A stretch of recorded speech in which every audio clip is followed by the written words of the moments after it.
तो वेलकम है दोस्तों। देखिए, आज के इस वीडियो को स्टार्ट करने से पहले कल सभी जिनका जिनका एग्ज़ाम है उनके लिए तो बेस्ट ऑफ लक है आप सभी को मेरी ओर से। ठीक है, अच्छे से एग्ज़ाम दीजिए, एक भी क्वेश्चन मत छोड़िए, चाहे आपको उसका आंसर आए या ना आए, कुछ भी लिखिए, लेकिन उसके संबंध में क्वेश्चन के आंसर ज़रूर लिखिए, चाहे जो भी आता हो। ठीक है, नहीं आता है तो क्वेश्चन को सोच सोच के लिखिए, लेकिन उसका आंसर लिखिए। ठीक है, पहला सजेशन मेरा ये होगा, आपका एक बड़े भाई के नाते या फिर एक दोस्त के नाते जो आप मुझे मानते हो। ठीक है, टीचर तो मैं हूँ नहीं, मैं हमेशा अपने आप को एक विद्यार्थी मानता हूँ और आपका दोस्त। ठीक है, तो ये हो गया कि आपको एक भी क्वेश्चन का आंसर नहीं छोड़ना है। ठीक, दूसरी चीज़, आपको एक स्केल लेके जाना है और दोनों साइड, इस साइड भी मार्जिन छोड़ना है, इस साइड भी मार्जिन छोड़ना है। ठीक है, और बीच में लिखना है। इससे क्या होगा, आपका पेज छोटा हो जाएगा, पेज जल्दी भरेगा, अच्छा दिखेगा। ठीक है, दोनों साइड स्केल मारना है। स्केल नहीं रहेगा तो एडमिट कार्ड जो है, एडमिट कार्ड को वो करवाए हैं ना, क्या बोलते हैं उसको, यार।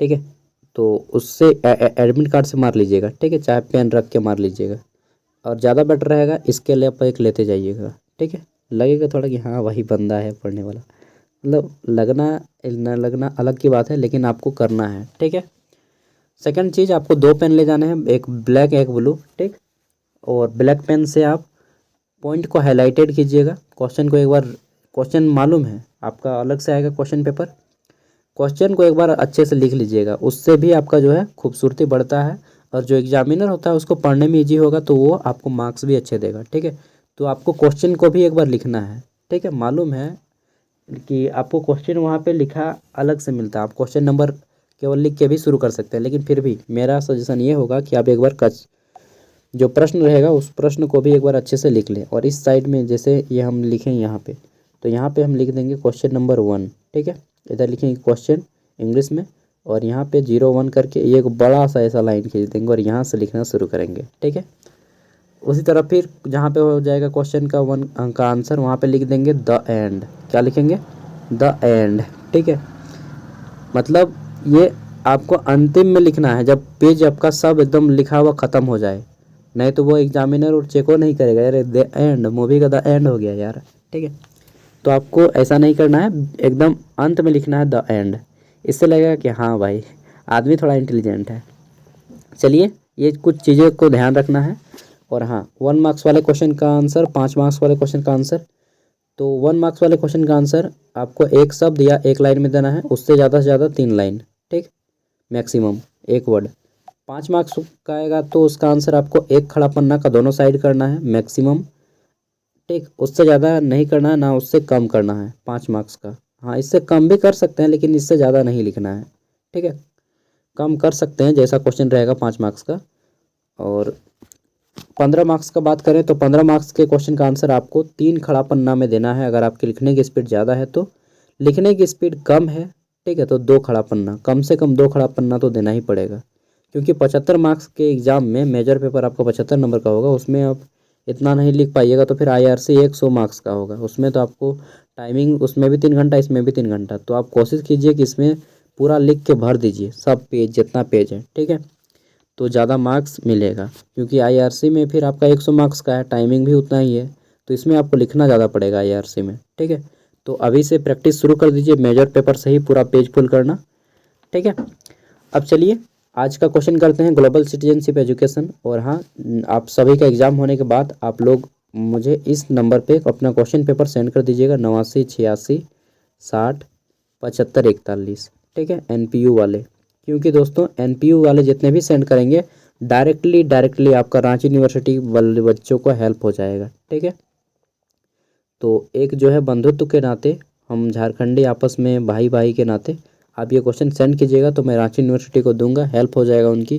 ठीक है दोस्तों, और एक दूसरे का मदद से ही हमारा राज्य आगे बढ़ेगा। बाकी झारखंड को तो मालूम ही है कितना पीछे है अदर स्टेट के मुकाबले। ठीक है, हमारा यहाँ पे गवर्नमेंट भी साथ नहीं देता है। चलिए, तो आज शुरू करते हैं ग्लोबल सिटीजनशिप एजुकेशन। ये एग्ज़ाम में आपका ऑब्जेक्टिव आएगा, पहली बात 50 मार्क्स का आएगा या 100 मार्क्स का, वो डिपेंड करता है आपके यूनिवर्सिटी के ऊपर, जो भी आए। जहाँ तक ज़्यादा चांस है कि 50 ही क्वेश्चन आएंगे। ठीक है, क्यों, क्योंकि जो है अभी तक जितना भी यूनिवर्सिटी में एग्ज़ाम हुआ यह पेपर 85 को क्वेश्चन आया था, प्रत्येक क्वेश्चन 2 मार्क्स का आया था। ठीक है, 100 में पास करने के लिए आपको 40 नंबर लाना होता है। अगर 1 मार्क्स का आता है तो आपके 100 क्वेश्चन आएंगे, उसमें थोड़ा सा टाइम फिर ज़्यादा लग जाएगा। समझ रहे हैं ना, 50 क्वेश्चन पढ़ना और 100 क्वेश्चन पढ़ना, समझते हैं डिफरेंस कितना है। तो चलिए वीडियो का भाग 2 शुरू करते हैं। स्टार्ट कर रहे हैं? बिल्कुल करिए जी। चलिए स्टार्ट करते हैं। तो हमारा पहला क्वेश्चन है, सतत विकास की परिभाषा क्या है? ठीक है, 1 मिनट आओ जाओ यार, इतना देर करते हैं। क्वेश्चन है, सतत विकास की परिभाषा क्या है? What is the definition of sustainable development? तो दोस्तों मैंने बताया कि ऐसा विकास जिससे हमारा भी फायदा हो और हमारे आने वाले पीढ़ी का कोई नुकसान नहीं हो इसमें। ठीक है, तो देखिए पहला है हमारा कि वह विकास जो भविष्य की पीढ़ियों की अपनी ज़रूरतों को पूरा करने की क्षमता में खतरे में डाले बिना वर्तमान मांगों को पूरा करता है। बिल्कुल ये सही है।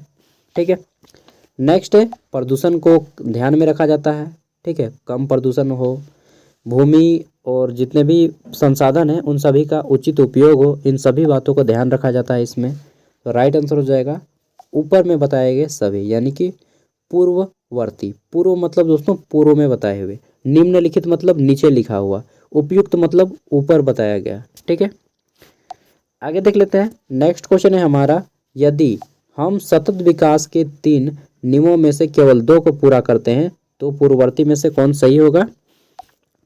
आई थिंक ये सभी मैंने कर लिए थे ना। हाँ, तो यहाँ तक मैंने कर लिया है। क्वेश्चन यहाँ से शुरू होता है। चलिए वैसे भी ये सभी आपके सही हैं। ठीक है, आपको इसको नोट कर लेना, ये क्वेश्चन आपका इस तरह से इक्वल वाला डेफिनेटली आएगा। ठीक है, तो अगला हमारा क्वेश्चन है कि स्थिरता के बारे में निम्नलिखित कथनों पर विचार करें। ठीक है दोस्तों, बताना है कि आपका सस्टेबिलिटी के बारे में इनमें से कौन सा कथन सही है या गलत है? तो पहला है कि यह एक ऐसी प्रक्रिया है, ठीक, यह एक ऐसी प्रक्रिया या स्थिति का वर्णन है जो अंतहीन रूप से चल सकती है। ठीक है, मतलब अंदर अंदर से चल सकती है।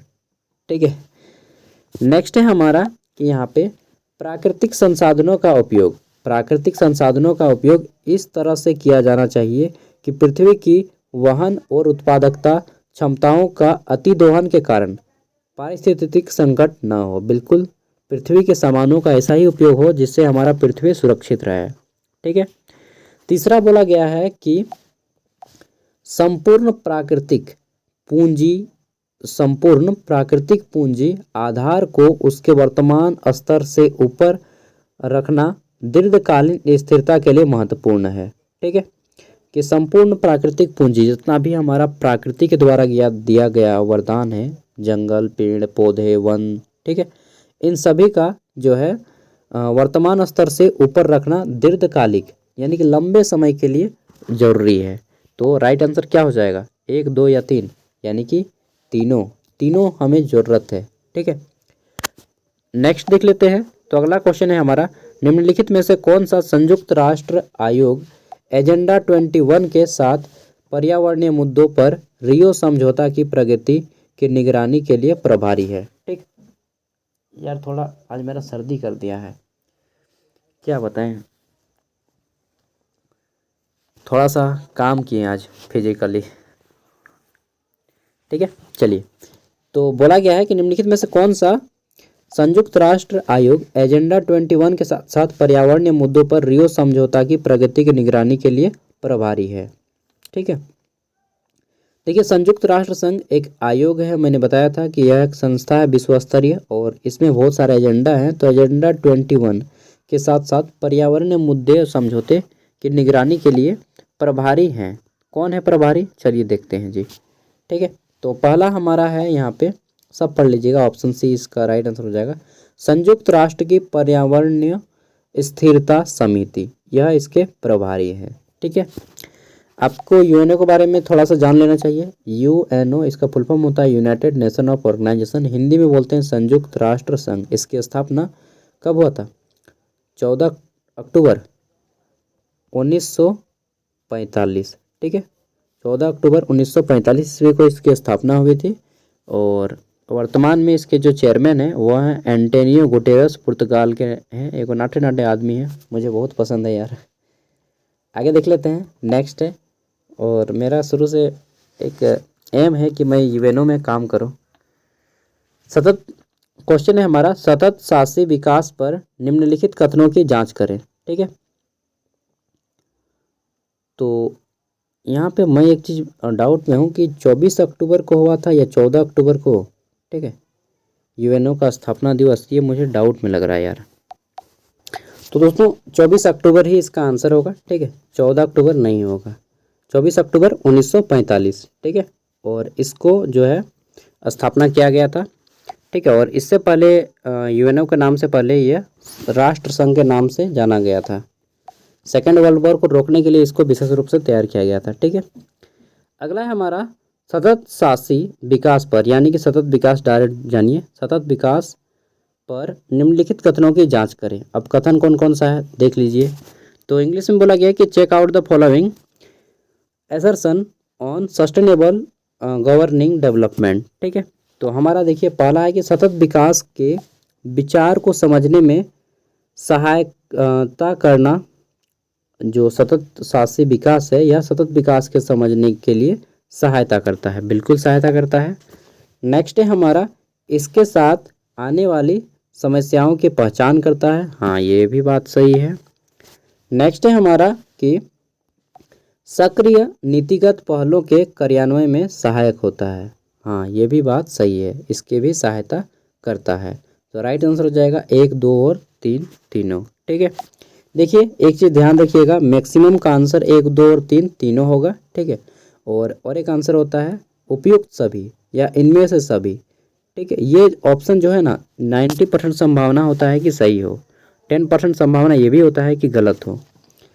आगे देख लेते हैं नेक्स्ट क्वेश्चन। तो हमारा क्वेश्चन है कि सतत विकास की 21वीं सदी की धारणा पर अधिक जोर दिया गया, कब दिया गया। ठीक है, तो देखिए दोस्तों, 21वीं शताब्दी की धारणा पर किस पर जोर दिया गया, तो इसको बोलते हैं पूर्ववर्ती सभी धारणा। मतलब कि आर्थिक पर भी जोर दिया गया है, सामाजिक पर भी जोर दिया गया है, पर्यावरण संरक्षण पर भी जोर दिया गया है। ठीक है, तो राइट आंसर हो जाएगा इनमें से सभी, इन सभी पे जोर दिया गया है सतत विकास की धारणा।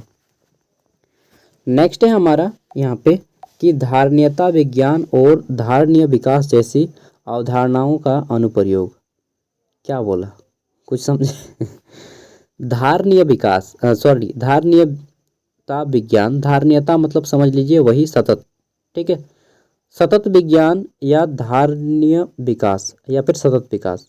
ठीक है, सतत मतलब या धारणीय मतलब वही जो हमें ऐसा विकास या ऐसा विज्ञान जिसका उपयोग हमें वर्तमान परिस्थिति और भविष्य की परिस्थिति को ध्यान में रखकर करना है, जिससे किसी का हानि ना पहुँचे, सबको लाभ ही पहुँचे ना।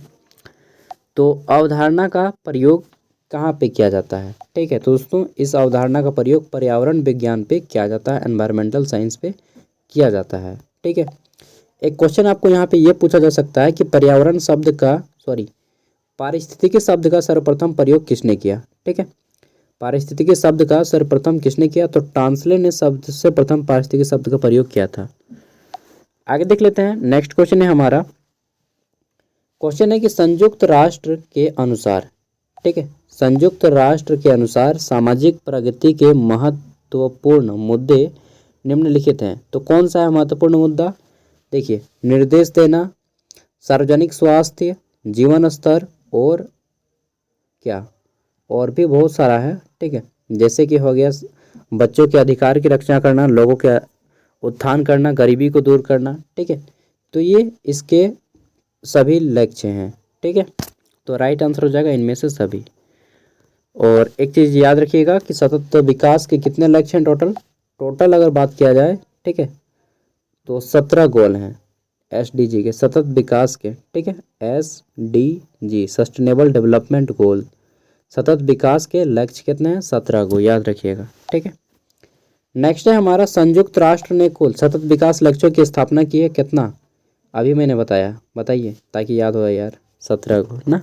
हाँ चलिए नेक्स्ट है हमारा यहाँ पे सतत विकास के लिए स्कूली शिक्षा का संयुक्त राष्ट्र युग है। ठीक है, यानी कि सतत विकास के लिए स्कूली शिक्षा का संयुक्त राष्ट्र युग कौन सा है? तो देखिए 2005 से 14 यह युग को रखा गया है, याद रख लीजिएगा ना। आप में से मैक्सिमम का जन्म 2005 से 14 के बीच में होगा ना। तो आप लोग अभी बच्चे हैं यार, बच्चा बोलता है इन लोगों को बच्चे नहीं हैं जी, आप लोग बड़े हो गए हैं, एडल्ट ना। 18+ जो भी हो जाते हैं आप में से सब इतना मतलब ऐसा मानसिकता हो जाता है कि आप में सही गलत का पता करने लायक आप धीरे धीरे बन रहे हैं। लेकिन जैसे जैसे आप 21 हो जाएंगे आप में सारे वो गुण आ जाएंगे। धीरे धीरे फैमिली का प्रेशर पड़ेगा। अभी तो सोच रहेंगे यार वो कितना सुंदर दिखती है, उफ, है ना। ये सब धीरे धीरे आपका सब मोह माया दूर हो जाएगा। जैसे आपका घर का प्रेशर पड़ने लगेगा धीरे धीरे कि कमाओ रे बेटा, कब कमा के देगा है घर में बोलेंगे मम्मी पापा। अगर गरीब फैमिली से हैं तब तो डेफिनेटली आपको बोलते हैं कि जिसके पिता मतलब क्या बोलते हैं, अगर बाप गरीब हो ना तो बेटे जल्दी बड़े हो जाते हैं ना। चलिए, तो स्टाइल वगैरह जितना मारना है मार लीजिए ग्रेजुएशन 21-22 तक। उसके बाद दाढ़ी मत जब उग जाएगा उसके बाद प्रेशर आना शुरू हो जाएगा। सतत विकास के एजेंडा 2030 के अनुसार सभी सरकारों को निम्नलिखित क्षेत्रों पर कार्रवाई को बढ़ावा देना चाहिए। तो देखिए किस क्षेत्र पे कार्रवाई के लिए बढ़ावा देना चाहिए, 2030 तक लक्ष्य रखा गया है, ठीक है। तो देखिए दोस्तों, लोग, ठीक है, यानी कि हमें आदमी को सुधारना है, आदमी को समझाना है, और ग्रह जो हमारे प्लानेट हैं इन सभी को भी लक्ष्य रखा गया है, ठीक है, कि इन सभी पे भी काम किया जाना चाहिए। नेक्स्ट है समृद्धि, यानी कि हमको एक तरह से विकास भी करना है, डेवलपमेंट का भी कार्य करना है, शांति भी रखना है विश्व में, लेकिन ये तो हो नहीं पाता है, ठीक है। यहाँ पे सर फोड़ा फोड़ी हो जाता है तो मैं आम आदमी की बात नहीं कर रहा हूँ, यूक्रेन और रसिया की बात कर रहा हूँ, ठीक है। रसियन नाम सुने। तो शांति, सहयोग, इन सभी पे हमें काम करना होगा, ठीक है। नोट कर लीजिएगा, लोग, ग्रह, ठीक, समृद्धि और शांति, सहयोग, ये कितने हैं? 5 अंगुली का 5 अंगुली पंच। नेक्स्ट है हमारा यहाँ पे कि सतत विकास को 3 श्रेणियों में विभाजित किया जा सकता है। कौन कौन से श्रेणी में 3 श्रेणियों में विभाजित किया जा सकता है? तो देखिए, एक है प्राकृतिक श्रेणी, दूसरा है हमारा प्राकृतिक वातावरण, नेक्स्ट है हमारा आर्थिक वातावरण, और तीसरा है हमारा सामाजिक वातावरण, ठीक है। यानी कि 3 चीज़ें हैं। क्या क्या है? नेचर, ठीक, नेचर, नेक्स्ट है हमारा इकोनॉमी, और तीसरा है हमारा समाज, ठीक। और एक चीज़ मैं बताऊं, अगर आपको लाइफ में बहुत अच्छा करना है ना, ठीक है, मैं तो उतना फिलोसफर नहीं हूँ यार, फिर भी बताता हूँ, 3 चीज़ पे अगर आपने काम बैलेंस बना लिया ना तो आप लाइफ में फ्यूचर जब आप फैमिली में आ जाइएगा, ठीक है, वैसे मैं भी नहीं फैमिली में तो आपको ये बहुत ज़्यादा स्टेबिलिटी महसूस होगा और बहुत ज़्यादा आप हैप्पी रहेंगे। पहला है हमारा हेल्थ, ठीक है, इस पे काम कीजिए, डेली हेल्थ। दूसरा है वेल्थ, ठीक, यानी कि पैसा भी आपके पास होना चाहिए, नहीं तो कोई नहीं आएगा, आया हुआ भी चला जाएगा, समझ रहे हैं ना बात को। हेल्थ, वेल्थ, और तीसरी चीज़ है फैमिली। इन तीनों पे अगर आप टाइम दे रहे हैं अच्छा खासा, ठीक है, तो दोस्तों सच बता रहा हूँ आप खुशी इंसान बन जाइएगा। हेल्थ भी होना चाहिए आपके पास, ठीक, शरीर से भी मजबूत हो यार, ऐसा नहीं कि 1000 को बीमारी हो, ठीक है। वेल्थ भी होना चाहिए आपके पास, ठीक, यानी कि धन भी हो, कि आप कम से कम आप अपना वाइफ को या फिर जहाँ पर भी जाएं, कम से कम ट्रेन में जाएं तो कम से कम एटलीस्ट स्लीपर बोगी में जाएं, जनरल में सामना ना करना पड़े, ठीक है। मैं कुछ दिन पहले कलकत्ता जा रहा था तो अचानक से मेरा जाना हुआ, जनरल बोगी में घुस गया यार वैसे मैं जनरल बोगी सामने का सफ़र करता हूँ, लेकिन लॉन्ग टूर में मैं जनरल बोगी नहीं सफ़र करता हूँ, ठीक है। और इतना हालत ख़राब हो गया ना, क्या बताऊँ। लास्ट में मैं जाते वक्त ही स्लीपर में घुस गया, मतलब पहुंच गया था और फिर भी स्लीपर में घुस गया, और टीटी से बोल दिया तो कुछ नहीं किए, बोले कि ठीक है उतर जाना नेक्स्ट स्टेशन में, तो फिर पहुंच ही गए हम तब तक से कलकत्ता। तो इतना आपके पास पैसा होना चाहिए कि आप जो है कम से कम स्लीपर में घुस सकें। मतलब कहने का है ना कि इन तीनों को अगर आप लाइफ में चला के बनिएगा तो अच्छा कीजिएगा, ठीक है। तो मोह माया से दूर हो जाइए बाबू, क्योंकि रियल लाइफ में आना है आपको। अगला है हमारा, जब संसाधन निष्कर्षण उपयोग प्राकृतिक की पुनः पूर्ति की क्षमता के बराबर होता है तो स्थिरता प्राप्त होती है। यानी कि जब संसाधन, ठीक है, निष्कर्षण, जब संसाधनों को हम लोग निकालते हैं और उपयोग करते हैं, मान लीजिए कोयला निकालें और उसका उपयोग किए, ठीक है, तो बोला गया है कि उसका फिर से प्रयोग करें, पुनः पूर्ति की क्षमता के बराबर हो तो स्थिरता प्राप्त होती है। किसमें स्थिरता प्राप्त होती है दोस्तों? तो अर्थव्यवस्था में स्थिरता प्राप्त होती है, ठीक है। अब जैसे कोयला तो इसमें हमारा होगा नहीं पूर्ण पूर्ति होगी, लेकिन उसके स्थान पे हम क्या यूज कर सकते हैं इसको भी ध्यान रखेंगे। इन फ्यूचर कोयला तो ख़त्म होगा ही होगा, ठीक है, तो क्या क्या ऐसा चीज़ है जिसका हम लोग पुनः प्रयोग करेंगे और जिसका प्रयोग नहीं कर पाएँ, जैसे कोयला नहीं उत्पादन कर पाएँ, तो कोयला के स्थान पे हम लोग किसका यूज करेंगे, ठीक है। इन सभी बातों का आपको ध्यान रखना है। और इससे हमें क्या मिलती है? तो आर्थिक स्थिरता मिलती है, ठीक है, क्योंकि ये सभी इकोनॉमी पे ही हमारा भार पड़ेगा।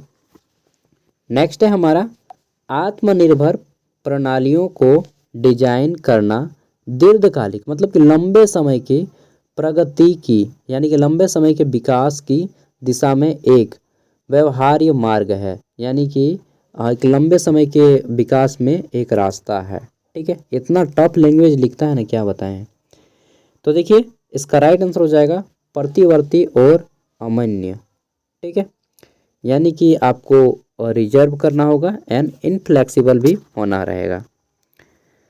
आगे देख लेते हैं। नेक्स्ट है हमारा, टिकाऊ खेती के घटक क्या हैं, ठीक है। टिकाऊ खेती, इसको हम लोग क्या बोलेंगे? सतत विकास, या टिकाऊ बोलिए, चाहे धारणीय बोलिए, चाहे सतत बोलिए, ठीक है। मतलब ऐसा खेती जिससे हमें भी फायदा हो और हमारे आने वाले फ्यूचर में कोई दिक्कत ना हो, ठीक है। याद भी हो गया है आपको, इतना बार बोल दिए। तो इसमें कौन कौन शामिल है, ठीक है, देखिए, पर्माकल्चर, एग्रो फॉरेस्ट्री, मिश्रित खेती, ये सभी शामिल हैं, ठीक है। एग्रो फॉरेस्ट्री क्या होता है? तो देखिए, फॉरेस्ट्री आपका होता है वन, और एग्रो फॉरेस्ट्री में आपको वन वगैरह लगाया जाता है, पर्माकल्चर में पर्माकल्चर किया जाता है, ठीक है। मतलब कुल मिला के खेती में सब योगदान दे रहे हैं, तो राइट आंसर हो जाएगा इनमें से सभी। और अभी एक नया वर्ड चल रहा है ऑर्गेनिक फार्मिंग, ठीक है। तो ऑर्गेनिक फार्मिंग, जैविक खेती बहुत अच्छा है, लेकिन जैविक खेती से धान वगैरह उतना अच्छे से नहीं उपज पाता है, ठीक है। नेक्स्ट है हमारा, नवीनीकरण ऊर्जा है। तो नवीनीकरण ऊर्जा दोस्तों, जिसको हम लोग दोबारा प्रयोग कर सकते हैं। देखिए इसके बारे में बोला गया है कि यह एक अच्छा स्थिति में है। नवीकरणीय ऊर्जा एक अच्छी स्थिति में है, हाँ जी, अच्छी स्थिति में है। नेक्स्ट है, एक लंबी अवधि में उपयोग करने की क्षमता है, ठीक है, मतलब इसको हम बहुत समय तक यूज कर सकते हैं। तो राइट आंसर हो जाएगा ए और बी दोनों।